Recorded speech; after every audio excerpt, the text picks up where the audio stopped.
할렐루야. 자, 오늘도 우리 목사님 말씀 전해 주시겠어요? 두 손, 오른손 높이 들고 뭐 하자고요? 할렐루야. 평안하셨죠? 네. 원래 2주에 한 번씩 오는데 이번에는 3주 만에 왔습니다. 목사님 기도해 주시면서 광고 말씀 다 해주셔서 드릴 말씀은 없고요. 오늘 점심시간에 떡과 수박이 있답니다. 네. 새 생명이 탄생하는 기쁜 마음으로 드린 떡이라고 하니 기억하시면서 함께 드시면 좋을 것 같습니다.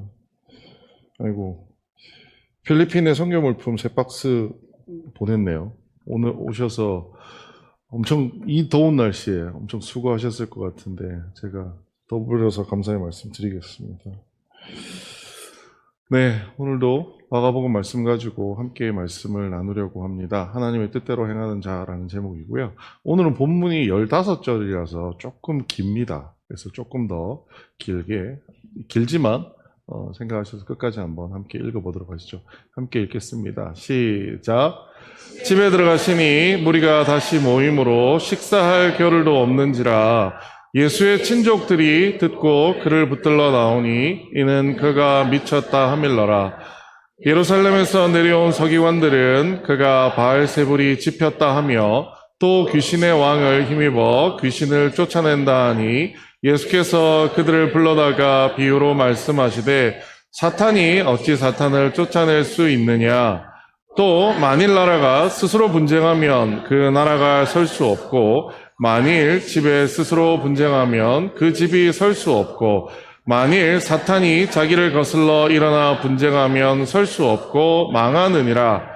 사람이 먼저 강한 자를 결박하지 않고는 그 강한 자의 집에 들어가 세간을 강탈하지 못하리니 결박한 후에야 그 집을 강탈하리라. 내가 진실로 너희에게 이르노니 사람의 모든 죄와 모든 모독하는 일은 사하심을 얻되 누구든지 성령을 모독하는 자는 영원히 사하심을 얻지 못하고 영원한 죄가 되느니라 하시니 이는 그들이 말하기를 더러운 귀신이 들렸다 함이러라. 그때 예수의 어머니와 동생들이 와서 밖에 서서 사람들을 보내어 예수를 부르니 무리가 예수를 둘러 앉았다가 여짜오되 보소서 당신의 어머니와 동생들과 누이들이 밖에서 찾나이다. 대답하시되 누가 내 어머니며 동생들이냐 하시고 둘러 앉은 자들을 보시며 이르시되 내 어머니와 내 동생들을 보라. 누구든지 하나님의 뜻대로 행하는 자가 내 형제요 자매요 어머니니라. 아멘. 항상 뭔가를 적어와서 했는데 오늘은 안 적고 한번 해보려고요. 여러분 옆에 분 한번 쳐다보시고요. 함께 인사하시겠습니다. 지난주 너무 더웠는데 다들 건강하셨죠?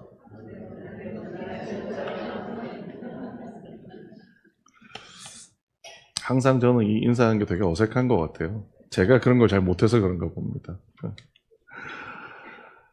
오늘은 본문 말씀 시작하면서 이런 말씀을 한번 드려보려고 해요. 여러분, 자존감이라는 얘기 들어보신 적 있으세요? 자존감? 자존감 많이 들어보셨을 거예요. 여기 보면 자존감이 뭐냐? 자신을 존중하고 사랑하는 마음이다. 스스로 가치 있는 존재임을 인식하는 거다. 네이버에 써 있는 정의를 한번 가져와 봤는데 뭔가 굉장히 복잡하고 대단한 얘기처럼 들립니다. 근데 제가 자존감에 대해서 들은 얘기 중에서 가장 쉬운 정의는 이거였습니다. 20대 남자친구가 있는데요. 자존감이 높은 남자친구가 군대를 갈 때와 자존감이 낮은 남자친구가 군대를 갈 때 그의 여자친구에게 하는 말이 다르답니다. 그래서 뭐가 다르냐 들었더니 자존감이 높은 남자친구는 자기 여자친구한테 뭐라고 얘기하냐면 2년 동안 자유야. 너 만나고 싶은 사람 다 만나고 2년 뒤에 다시 만나자 라고 얘기를 한대요. 왜요? 나보다 더 괜찮은 사람이 있으면 만나. 라는 자신감이 자기한테 있다라는 거예요. 반면에 자존감이 낮은 남자친구는 너 절대로 고무신 거꾸로 신으면 안 된다. 그래서 질질 울면서 군대를 간다는 거예요. 여러분 자존감이 뭔지 조금 이해가 되세요? 저는 이 비유가 저한테는 가장 쉽게 이해가 된 것 같아요. 자기가 얼마나 대단한 존재인지 스스로가 인정할 수 있는 수준을 저는 자존감이라고 이해합니다. 자존감이라는 단어를 쉽게 생각하면 뭐 이렇게 생각할 수도 있지만 자존감이라는 단어에 대해서 전 지난주에 굉장히 안타까운 장면 하나를 보았습니다. 여러분 뉴스에서 이 뉴스 다 보셨죠? 네, 서희초등학교에서 교사가 스스로 목숨을 끊은 일이었습니다. 현재 아직 사건에 대해서 명확한 조사가 끝나지 않았기 때문에 이것의 원인이 뭐다, 뭐 어떤 이유에서 그랬다라고 답은 할 수는 없지만 현재까지 밝혀진 거를 가지고 보자면 이런 것 같아요. 학급에 아이들 사이에서 어떤 사소한 다툼이 좀 있었던 것 같아요. 근데 이제 아이들이 좀 과격하게 다투는 과정에서 뭐 이렇게 뭘 찍었다나 뭐 이렇게 좀 몸을 쓰는 다툼이 있었던 것 같아요. 이 다툼이 있었을 때 선생님 마음은 어땠을까요? 그 선생님 마음도 되게 안 좋았을 거예요. 내가 케어하는 아이들 사이에서 이런 다툼이 일어났다니. 그래서 안 좋은 마음에 아이들을 화해시키고 아이들을 집으로 돌려보냈는데 악몽은 그때부터 시작된 것 같습니다. 아이들이 집에 들어가서 누구한테 오늘에 있었던 일을 얘기할까요? 자기 부모님한테 이야기를 했습니다. 그랬더니 부모님이 내 아이를 너무 사랑한 나머지 선생님한테 전화를 하는 거죠. 어떻게 이럴 수 있나요, 선생님? 학교에 믿고 아이를 보냈는데 아이들이 이런 상황, 이런 모습을 당하고 온다는 건 저로서는 이해할 수 없어요. 라는 전화들이 지속되기 시작합니다. 부모님들의 사적인 통화들이 점점 늘어나기 시작했다고 해요.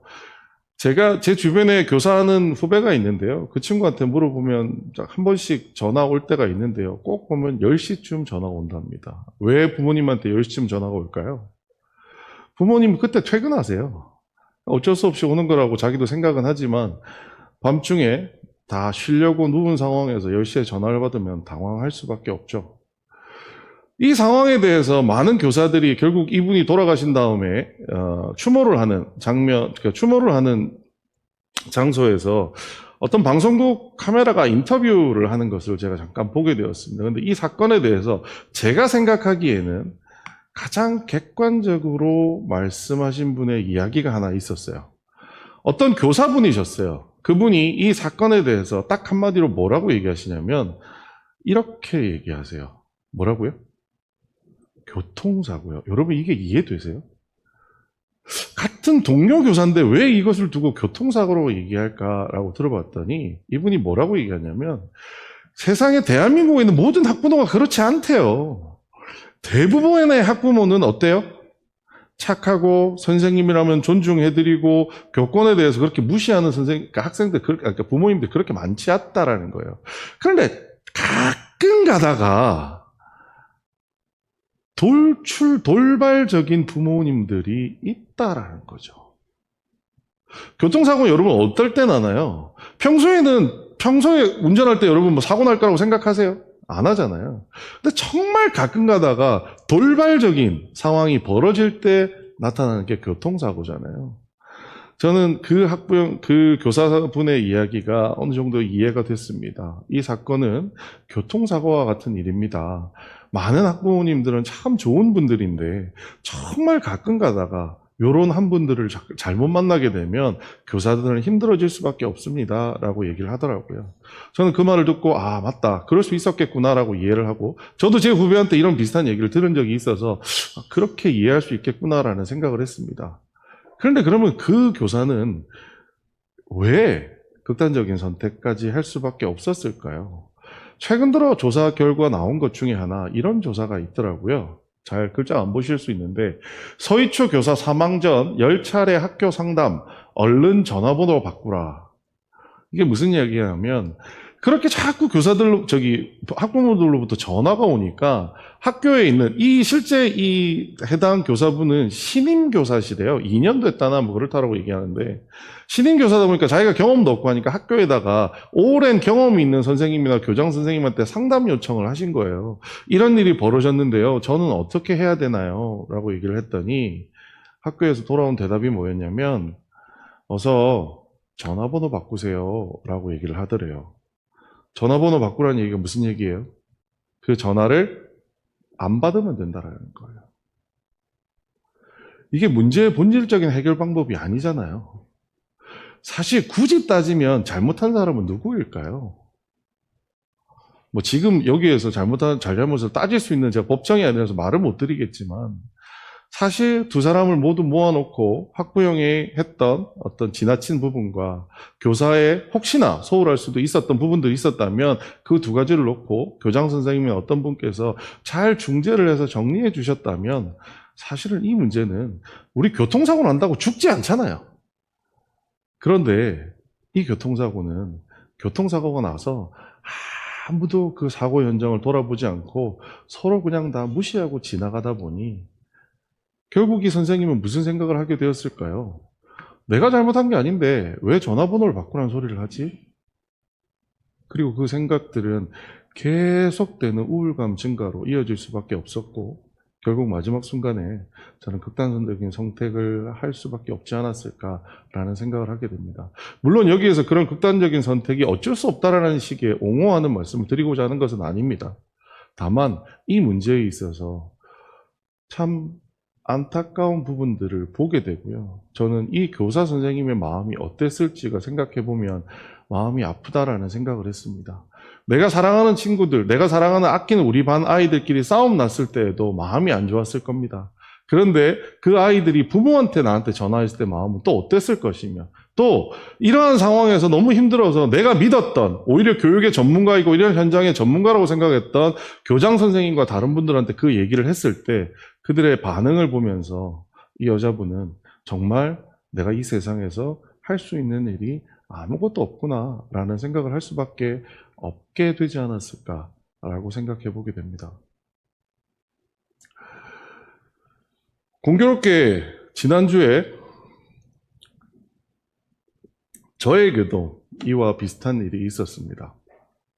뭐 저분처럼 저렇게 심각하진 않아요. 근데 상황을 따져보니 비슷하더라고요. 지난주에 제가 맡아 있는 부서에 매출이 급감했습니다. 마음이 어떨 것 같으세요? 아휴, 이게 또 어떡하지? 고민이 되었습니다. 매출이 급감한 것만으로도 마음이 답답해 죽겠는데 갑자기 한 친구가 저에게 와서 이야기를 합니다. 그 친구가 누구냐면 제가 설교하면서 여러 번 말씀드렸던 가장 믿고 있는 친구였어요. 근데 믿고 있는 친구가 갑자기 와서 무슨 얘기를 하냐면 다른 팀으로 보내달라는 거예요. 매출이 떨어졌는데 저하고 가장 관계를 잘 맺고 일을 잘 열심히 해오던 친구가 갑자기 다른 팀으로 가고 싶대요. 그래서 물었습니다. 왜?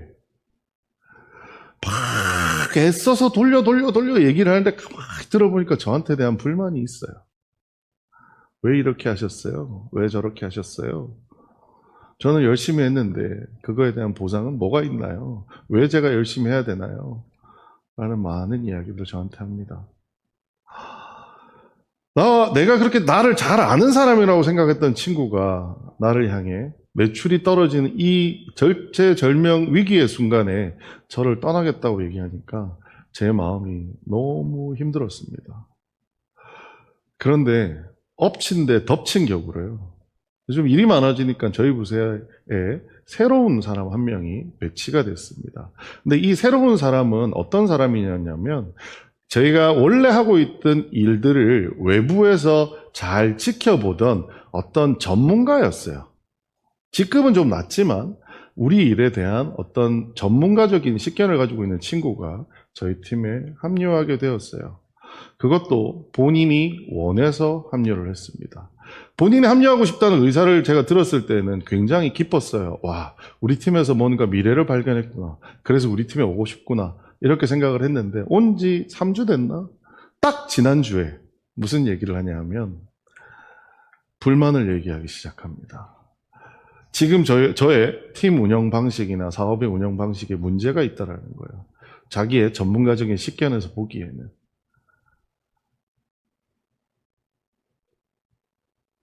제 마음이 어땠을 것 같으세요? 매출이 떨어지다 보니까 저도 모르게 제 스스로 자존감이 낮아지는 걸 느꼈습니다. 왜요? 내가 뭔가 잘하는 사람인가? 나는 능력이 있는 사람인가? 거기다가 너무나 믿었고 그 친구 아니면 이 사업을 여기까지 끌고 올 수 없었을 거라고 생각했던 가장 가까이에 있던 친구가 저에게 불만을 제기하며 제가 틀렸다라고 얘기하는 걸 들었어. 네. 그리고 또 하나, 외부의 전문가라고 하는 사람이 이 회사에 저희 팀에 들어와서 저희가 기존에 하고 있던 일이 틀렸다라고 얘기할 때 전 모르기는 해도 이 교사분과 비슷한 수준의 자존감이 절망으로 바뀌는 걸 느꼈습니다. 마음이 너무너무 힘들더라고요. 내가 잘하고 있는 걸까? 나만 이 회사에서 나가면 그냥 깨끗하게 문제 해결되는 거 아닐까? 내가 계속해서 이런 일을 해야 되는 게 맞을까? 라는 생각을 할 수밖에 없었습니다. 여러분, 지금 제가 말씀드리는 일이 저에게만 혹은 서희초 초등학교 선생님에게만 아주 특별하게 나타난 일일까요? 아니면 여러분 삶에서도 이런 경험들을 혹시 하고 있지 않으세요? 여러분의 자존감이 어느 날 갑자기 콱 꺾여버리는 경험 해보신 적 없으세요? 정말 여러분이 믿었던 누군가가 여러분을 배신하고 여러분이 꼭 기대했던 무엇인가가 여러분의 말을 듣지 생각처럼 되지 않을 때 여러분의 그 떨어지는 자존감을 붙잡으며 무슨 생각을 하세요? 요즘 저희 아내 보고 있으면 자존감 떨어지는 소리가 들립니다. 왜냐고요? 저희 아이들이 사춘기거든요. 내가 아무리 사랑을 줘도 난 분명히 잘 되라고 사랑을 주는 건데 아이들의 반응은 어떨까요? 사랑을 준 만큼 저희 아이들이 반응할까요? 누가 달래? 그게 사춘기 아이들의 반응입니다. 그럴 때마다 저녁에 돌아가면 저희 아내의 축 처진 어깨, 안 좋은 기분을 보면서 아이고 우리 아내가 또 자존감이 떨어졌구나 라는 생각을 하게 됩니다. 여러분이 이렇게 여러분이 살면서 자존감이 위협받을 때 정말 진퇴양난의 문제에 여러분이 봉착하게 되었을 때 여러분은 어떻게 그것을 버텨내세요? 그 문제를 해결하는 건 둘째치고요. 저는 버티는 것 자체가 힘든 일이라고 생각하거든요. 근데 오늘 본문에서 예수님께서 스스로 진퇴양난 속에 빠지셔서 그것을 버텨내는 모습을 보여주고 계십니다. 그래서 그 본문을 통해서 우리도 어떻게 이러한 자존감의 문제나 진퇴양난의 문제에 빠졌을 때 이겨낼 수 있을지를 말씀을 통해 잠깐 살펴보려고 합니다. 오늘 본문 이렇게 시작합니다. 집에 들어가시니 무리가 다시 모임으로 식사할 겨를도 없는지라. 예수님께서 산에 올라가서 제자들을 세우신 다음에 다시 가버나움으로 돌아오신 것 같아요. 그래서 어떤 집에 들어가셔서 제자들과 함께 사역을 다시 시작하셨습니다. 오늘 마가복음에는 안 나오지만 마태복음과 누가복음에는 이런 구절이 나옵니다. 그때 귀신 들려 눈멀고 말 못하는 사람을 데리고 왔거늘 예수께서 고쳐주심에 그 말 못하는 사람이 말하며 보게 된지라. 예수께서 한 말 못하게 하는 귀신을 쫓아내시니 귀신이 나가며 말 못하는 사람이 말하는지라 무리들이 놀랍게 여겼으나, 자, 예수님께서 집에 오셔서 식사도 못하고 하셨던 사역 중에 대표적인 사역을 마태복음과 누가복음이 얘기하는데요. 뭐냐 하면 말 못하는 어떤 사람을 고쳐주신 거예요. 근데 그 당시 사람들에게 말 못하는 어떤 사람들을 고치는 것은 말 못하는 일이 왜 벌어지느냐? 귀신 들려서 말을 못한다라고 생각들을 했어요. 그러다 보니 예수님께서 말 못하는 사람을 고쳐주셨을 때 이를 두고 사람들이 뭐라고 얘기했느냐? 이거는 귀신들을 쫓아낸 것이다 라고 사람들이 이야기하게 된 거죠. 자, 여기까지는 아무런 문제가 없었습니다. 예수님 원래 하시던 대로 예수님의 사역을 하셨던 거예요. 자, 그런데 그 다음에 사건이 벌어집니다. 우리 같이 한번 읽어볼까요? 시작.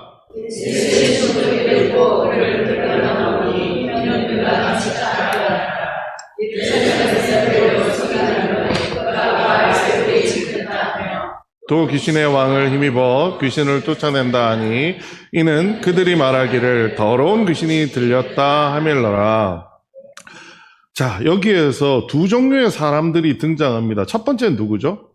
예수의 친족들이라고 되어 있고요. 두 번째는 예루살렘에서 내려온 서기관들이 있습니다. 이 얘기를 정리해보면 이거예요. 밥 먹을 시간도 없이 일하시는 예수님 앞에 예수님과 가까운 친척과 예루살렘에서 오는 서기관들이 나타나서 예수님이 뭐 했다고요? 예수님이 귀신 들렸다 혹은 미쳤다라고 모함을 하는 일이 벌어졌습니다. 우리가 성경을 읽을 때는 그냥 이 구절이 그냥 그런 일이구나. 예수님과 이제까지 많은 고난과 많은 사람들이 예수님에 대해서 뭐라고 하는 게 있었으니까 그러려니 하고 저도 생각을 했습니다. 근데 말씀을 준비하면서 그리고 지난주에 제가 그런 일을 겪어서인지 모르겠지만 곰곰이 생각해 보니 이 일을 당하시는 예수님의 상황이 어땠을까를 생각해 보게 되었어요. 자, 예수님의 친족 그리고 예루살렘에서 온 서기관은 어떤 존재일까요?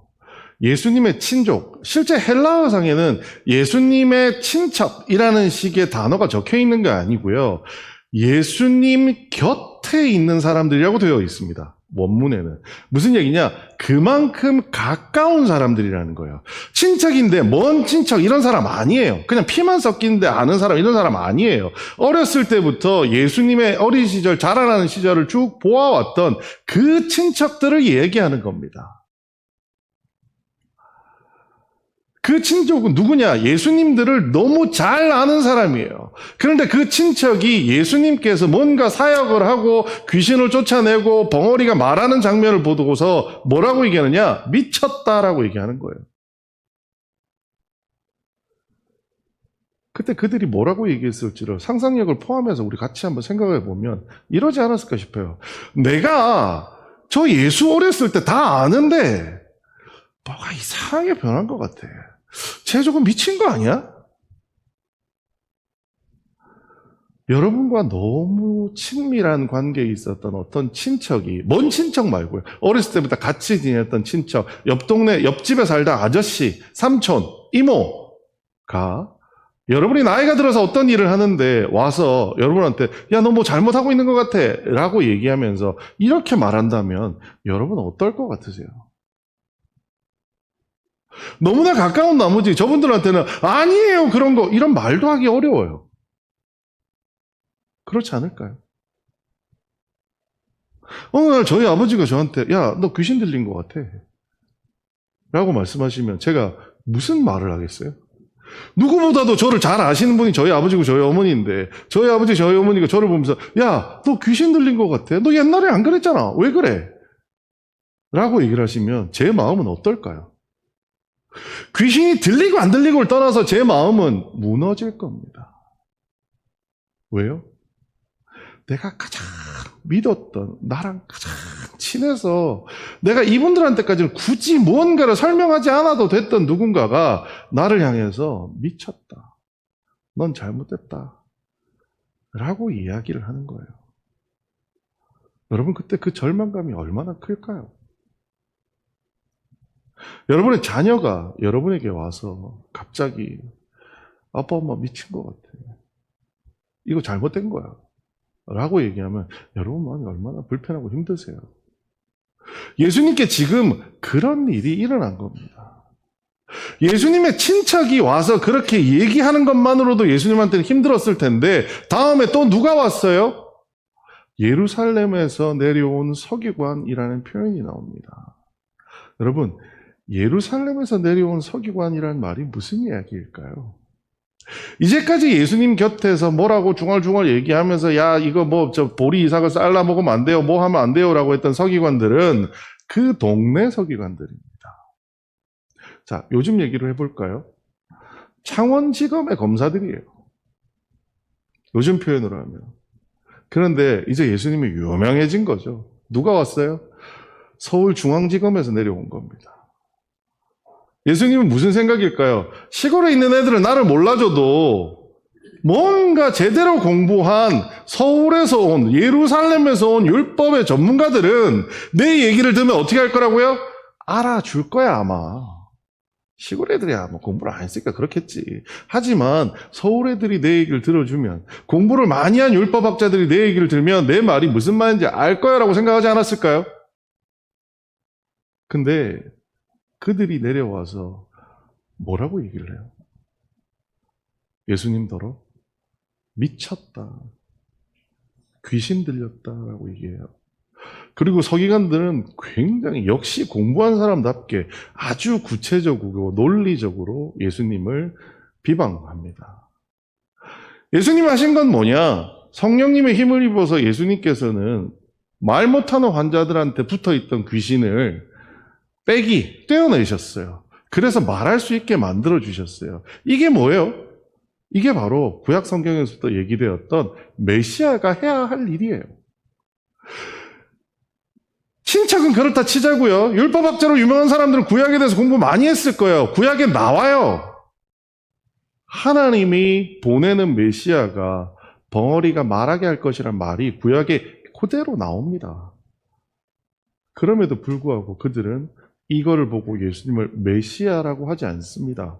그리고 그들이 펼치는 논리는 기가 막힙니다. 뭐라고 얘기해요? 예수님이 성령님을 더불어서 귀신을 물리친 게 아니고요. 바알세불이라고 하는 귀신의 왕의 힘을 빌어서 귀신을 물리쳤다라는 거예요. 그럼 예수님 뭐가 되는 거예요? 마귀의 행동대장이 되는 거예요. 주변에 있는 사람이 이 얘기를 들으니 아니 중앙지검에 있는 사람이 수사자료를 발표를 했는데 여러분 들으면 어떠세요? 그럴싸하잖아요. 그럴싸하잖아요.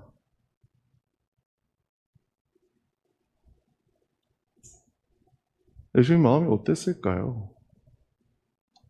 그냥 내 사역이 어떻다 얘기하는 정도만 하더라도 그렇다고 하겠는데 예수님을 뭘로 만들었어요? 랍비도, 그러니까 메시아더러 랍비라고 하는 것도 화가 날 일인데 메시아더러 마귀의 행동대장이래요. 예수님의 절망감은 얼마나 클까요? 이들은 도대체 나를 뭘로 보는 거야? 라는 그 느낌들은 얼마나 클까요? 모르겠습니다. 예수님은 뭐 굉장한 인격을 가지고 계셨으니 그 생각을 안 하셨을 수도 있겠지만 저였다면 전 그랬을 것 같아요. 우리가 삶에서 만나는 좌절감이 극에 달하는 순간은 이런 순간들이 아닐까라고 생각을 해요. 내가 잘 아는 사람들과 내 문제를 잘 아는 전문가라는 사람들이 나와서 나한테 갑자기 둘 다 똑같이 귀신 들렸다, 미쳤다라고 얘기를 했을 때 예수님의 마음은 어땠을까요? 여러분에게 이런 일이 닥치면 여러분은 어떨 것 같으세요?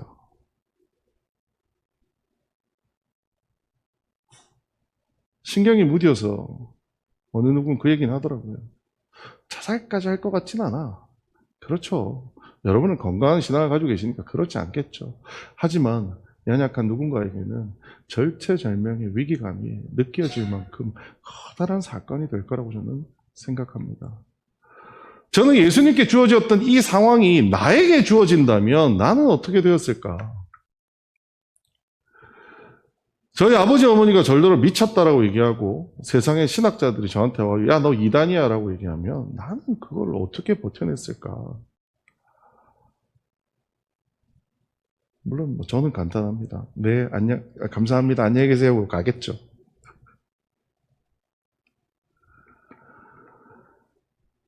근데 이런 상황이 우리한테 펼쳐지면 우리는 다 어떻게 해요? 낙심하고 절망하지 않나요? 일말의 재고의 여지도 없이 그냥 너무 당연하게 낙심하고 절망해버립니다. 저는 인터뷰하던 그 교사 선생님의 인터뷰를 들으면서 이야, 저분은 역시 경력이 있는 교사구나라는 생각을 했어요. 왜요? 낙심하고 절망할 수 있는 그 상황에서 그 상황을 뭐로 해석을 해요? 교통사고라고 해석해요.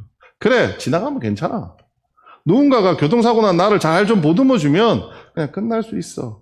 라고 그 문제를 해석할 수 있다는 자체가 건강한 자존감을 가진 사람이라는 거죠. 근데 그렇지 않는 사람에게 우리는 실제 여러분 건강한 자존감을 가진 분이 얼마나 될까요? 여러분에게 이런 상황이 닥치면 여러분은 어떨 것 같으세요? 여러분이 가장 믿었던 사람과 여러분이 하고 있는 일을 가장 그 일의 전문가라고 하는 사람이 다 와서 어느 날 하루에 갑자기 여러분에게 당신 틀렸어요, 당신 미쳤어요, 당신 귀신 들렸어요 라고 얘기하면 여러분은 그 상황을 어떻게 버텨내시겠어요? 혹시 지금 그런 상황 속에 놓여서 고민하고 갈등하는 분이 계신가요? 예수님이 이 상황을 어떻게 이겨내셨는지 우리는 그래서 한 번 더 살펴볼 이유가 있다고 생각하십니다. 예수께서 그들을 불러다가 비유로 말씀하시되 사탄이 어찌 사탄을 쫓아낼 수 있느냐 이렇게 말씀하셨어요. 여러분, 마가복음에 예수님께서 비유로 말씀하신 게 딱 3개가 나옵니다. 근데 신학자들이 공통적으로 하는 얘기가 뭐냐면 예수님께서 비유로, 마가복음에서 비유로 말씀하신 것의 이 3가지의 공통점은 뭐냐? 전부 다 하나님 나라의 비밀을 이야기하고 있다는 거예요. 다른 이야기를 하는 것처럼 들리지만 사실 가만히 읽어보면 이것은 하나님 나라에 대한 비밀을 얘기하고 있다는 거예요. 그래서 오늘 우리가 읽어야 할 본문은 있는 그대로 읽는 것이 아니라 하나님 나라의 관점에서 읽어볼 필요가 있습니다. 같이 한번 읽어볼까요? 시작! 예수께서 그들을 불러다가 비유로 말씀하시되 사탄이 어찌 사탄을 쫓아낼 수 있느냐? 또 만일 나라가 스스로 분쟁하면 그 나라가 설 수 없고 만일 집이 스스로 분쟁하면 그 집이 설 수 없고 만일 사탄이 자기를 거슬러 일어나 분쟁하면 설 수 없고 망하느니라 라고 얘기합니다. 오늘 있는 이 표면적인 의미 자체를 놓고 보자면 쉬워요. 예수님의 반박은 뭐냐? 내가 만약에 바알세불의 힘을 입어서 귀신을 쫓아낸 것이다라고 하게 되면 가운데 있는 둘을 딱 지우면 뭐가 돼요? 바알세불과 귀신의 싸움이에요. 근데 한 집안에서 뭘 안 해요? 나라가 뭘 하면요? 스스로 분쟁하면 그 집안끼리 그 안에서 서로 싸우기 시작하면 뭐가 돼요? 설 수 없고 망하게 된다라는 거예요. 만일 귀신들도 마귀들도 이렇게 싸우게 되면 무슨 일이 벌어져요? 설 수 없고 망하게 된다라는 거예요. 그런데 걔네들이 망하려고 이런 일을 하겠냐? 그럴 일은 없다라고 얘기를 해주시는 거예요. 자, 그런데 이 안에는 또 하나의 진리가 담겨 있습니다. 사탄만 그럴까요? 나라만 그럴까요? 집만 그럴까요? 모두 그래요? 하나님 나라도 그래요. 하나님 나라도 스스로 분쟁하면 하나님 나라가 설 수 없어요. 예수님께서는 이 본문을 통해서 우리에게 해주시는 말씀은 하나님 나라의 중요한 특징 중에 하나인 하나님 나라는 스스로 분쟁하지 않는다라는 사실을 알려주고 있습니다. 제대로 된 집단은 스스로 분쟁하지 않아요. 그래서 다시 정리해보면 하나님 나라는 스스로 분쟁하지 않는다라는 거예요. 잘 기억해 두시죠. 자, 두 번째, 사람이 먼저 강한 자를 결박하지 않고는 그 강한 자의 집에 들어가 살간을 강탈하지 못하리니 결박한 후에야 그 집을 강탈하리라. 예수님께서 그 귀신을 쫓아냈다는 의미는 사실 그 앞 단계에서 뭘 했다고요? 바알세불이라고 하는 귀신의 우두머리를 먼저 결박했기 때문에 이 작은 귀신을 치는 게 가능했다라는 거예요. 이 이야기를 그대로 다시 적용해 보면 이렇습니다. 다른 집단을 강탈하려면 먼저 누구를 쳐야 돼요? 우두머리를 쳐야 된다라는 거예요. 자, 마찬가지로요. 하나님의 나라의 백성을 강탈하려면 먼저 누구를 결박해야 돼요? 우두머리를 똑같이 결박해야 돼요. 근데 그 우두머리가 누구예요? 하나님이세요. 그래서 그 다음에 이렇게 얘기합니다. 우리 같이 한번 읽어볼까요? 시작.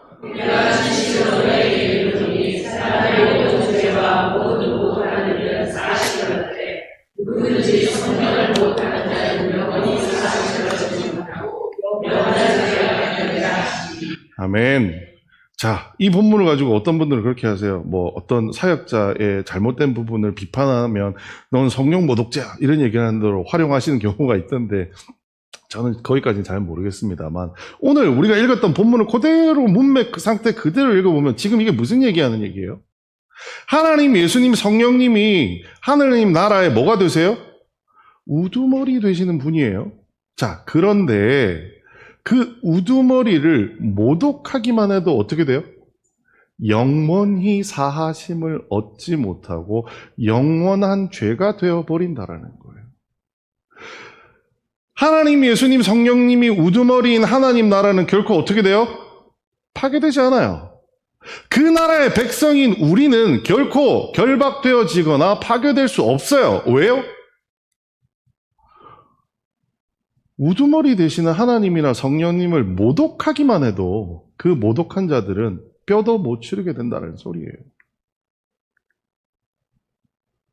여러분, 이 본문 이해가 되세요?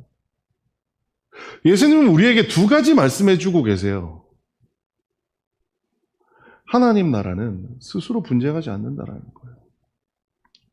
두 번째, 어떤 하나님 나라의 백성을 강탈하려면 먼저 그 우두머리 되는 하나님을 쳐야 한다는 거예요. 그런데 그 하나님을 칠 수 있어요, 없어요? 누가 감히? 못 쳐요. 성령님을 모독하기만 해도 영원히 사하심을 받지 못하는 죄가를 받게 된다라고 얘기를 할 정도라는 거예요. 자, 다음 남은 문제입니다. 그러면 그 하나님 나라의 백성은 누구인가요? 누가 하나님 나라의 백성인가요? 같이 한번 읽어보겠습니다. 시작. 그때 예수의 어머니와 동생들이 와서 밖에 서서 사람들을 내보내어 예수를 부르니 무리가 예수를 둘러 앉았다가 여짜오되 보소서 당신의 어머니와 동생들과 누이들이 밖에서 찾나이다. 대답하시되 누가 내 어머니며 동생들이냐 하시고 둘러앉은 자들을 보시며 이르시되 내 어머니와 내 동생들을 보라. 누구든지 하나님의 뜻대로 행하는 자가 내 형제요 자매요 어머니니라. 아멘. 하나님 나라의 백성은 누구라고요? 하나님의 형제와 자매는 누구라고요? 하나님의 뜻대로 행하는 자가 하나님의 백성이라는 겁니다. 이 본문을 가지고 어떤 분들은 그렇게 하세요. 예수님께서 폐륜의 범죄를 저지르셨나? 요즘 말하는 패드립인가? 이런 얘기 하는데요. 아니요. 컨텍스트를 잘 읽어보세요. 이 본문의 상황을 잘 읽어보시면요. 그 말을 하려고 하는 게 아니에요. 성령을 모독하면 영원히 사하심을 받지 못한다라고 하는 것도 어떤 목회자의 사역을 비방했을 때 너 그거 혼난다 이런 소리를 하려고 만들어진 본문이 아니에요. 이 본문은 뭐 하기 위해 얘기하시는 거라고요? 하나님 나라의 특징이 무엇인지, 하나님 나라의 비밀이 무엇인지를 알려주기에 있는 본문이라는 겁니다. 예수님은 왜, 혹은 우리는 왜 그렇게 심란한 자존감의 공격을 받아도 그 시간들을 버틸 수 있는 걸까요? 왜요? 우리는 하나님 나라의 백성이기 때문입니다. 우리가 하나님 나라의 백성이 아니라 우리 온전히 혼자서 이 세상을 버텨내고 이 세상과 싸워 이겨야 한다면 우리는 벌써 이 자존감의 문제에서 질 수밖에 없을 겁니다. 왜요? 수많은 사람이 찾아와서 우리 자존감을 공격할 겁니다. 너는 내가 아는데 잘못됐어. 너는 내가 아는데 넌 이런 놈이야. 그럼에도 불구하고 우리가 하나님의 사역 앞에서 당당하게 이런 일을 끝까지 해낼 수 있는 이유는 한 가지입니다.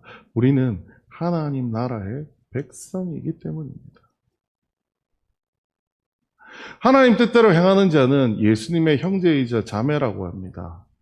예수님의 형제이자 자매는 누구예요? 하나님 나라의 백성이에요. 제대로 된 집단, 하나님 나라는 제대로 된 집단 아닐까요? 제대로 된 집단은 뭐를 안 해요? 스스로 분쟁하지 않아요. 그건 무슨 얘기예요? 우리가 하나님의 백성인 이상 하나님이 우리를 정죄하지 않으신다라는 얘기예요. 세상에 누가 찾아와서 여러분에게 이렇게 얘기할 수 있습니다. 너 옛날에 쓰레기 같은 놈이었잖아. 너 옛날에는 안 그랬는데 요새는 왜 이래? 라고 이야기할 수 있다라는 겁니다. 그런데 하나님은 여러분에게 어떻게 하세요? 누가 와서 무슨 얘기를 해도 아니, 내가 생각하는 너는 그런 존재가 아니야 라고 얘기해 주시는 거예요. 우리는 전지전능하신 하나님께서 우두머리 되는 하나님 나라의 백성입니다.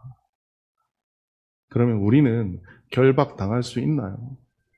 우리는 누군가로부터 격퇴당할 수 있는 존재인가요? 아닙니다. 왜요? 여러분을 상대하기 위해서는 누구를 먼저 상대해야 돼요? 우두머리 되시는 하나님을 먼저 상대해야 돼요. 그 하나님이 어떤 분인데요? 전지전능하신 분이에요. 게다가 모독하기만 해도 영원한 죄가를 받을 수밖에 없는 그 하나님을 누가 건드릴 수 있겠어요? 그렇다고 한다면 나는 걱정할 필요가 있을까요? 내 자존감이 사람들에 의해서 조금 짓밟히고 사람들에 의해서 조금 무너진 한이 있다고 해서 나는 낙심하고 좌절할 필요가 있을까요? 여전히 여러분 표정에는 그래도 낙심되는 걸 어떡해요? 라고 하시는 것 같아요. 지난주 저는 굉장히 큰 낙심을 저도 했습니다. 왜요? 사람이니까요.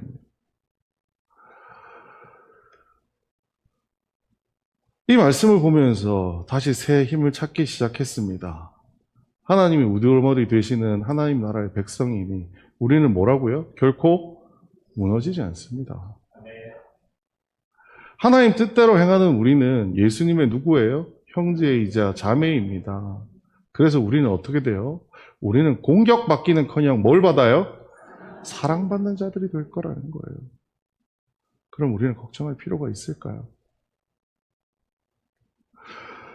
저 역시 머리로는 알겠는데 이 말이 무슨 뜻일까? 실제 내 마음에 어떻게 적용을 해야 될까 고민하고 있을 때 하나님께서는 정말 기적처럼 저에게 한 찬송을 들려주셨어요.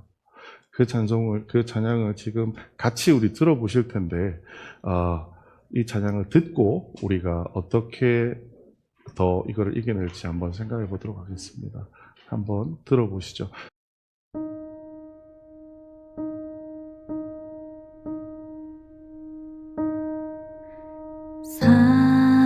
사랑하는 내 딸아, 너의 자금도 내겐 귀하다. 너와 함께 걸어가는 모든 시간이 내게 힘이라. 사랑하는 아들아, 내 연약함도 내겐 금이라. 너로 인해 잃어버린 나의 양들이 돌아오리라.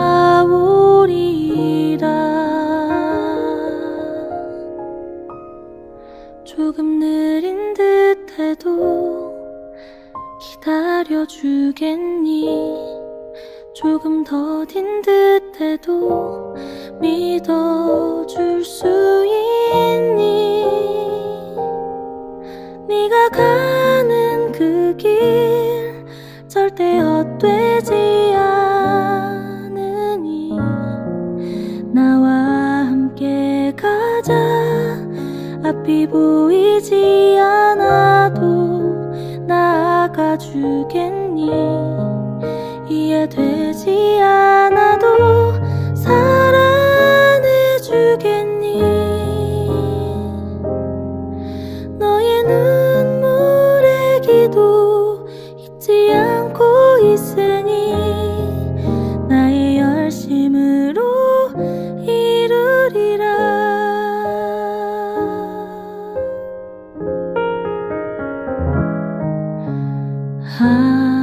하나뿐인 사랑아, 내게 부탁이 있다. 길 잃어 지친 영혼 돌아보라. 나의 품으로 안기어라. 조금 느린 듯해도 기다려주겠니? 조금 더딘 듯해도 믿어줄 수 있니?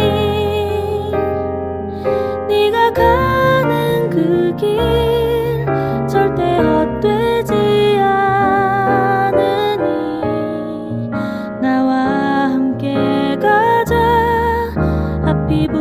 보이지 않아도 나아가 주겠니? 이해되지 않아도 사랑해 주겠니? 너의 눈물의 기도 잊지 않고 있으니 나의 열심으로 이루리라. 내게 그 땅을 부탁한다.